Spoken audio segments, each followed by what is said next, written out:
Tapos pa lang? Hindi, pag-umpisa pa lang. Pasimula pa lang. Mamaya. Apo. Mamaya. Aba. 6. Bisa. Aba. Nene. Sa matinding inuman yan. Ha? Pwede. Eh si Santa Claus at saka si Kuya magkasama eh. Sino? Si Apeng. Ah! Dumaan kami sa shop, wala eh. Kasama rin si... Ate Siaka, kasama si Apeng. Oo. Tatay. Oo. Medyo malayo-layo yun. Oh, may kinuha daw parts, mukhang may nire-repair sila. Ah, yung motor ni ano, ni Kevin. Motor ni Kevin. Bakit nga, may Kaya nga. dito. Sabi ko kay Kevin, gusto mo, ayaw mo motor, yung jeep ko, 240.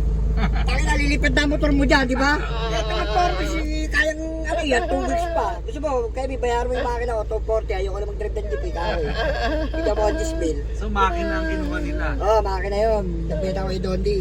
Paano yata sa LTO yun. Kasi i-re-register, hindi mare-register kung sira. Opo, makina. Dahil kasi Kasi ibang makina na yun eh. Parang engine number si ano, chase engine number si Kevin. Oo. Ganun ang ano ni ano. Saka na tinene. Saka daw galing. Saka daw galing. Kung tayo doon sana.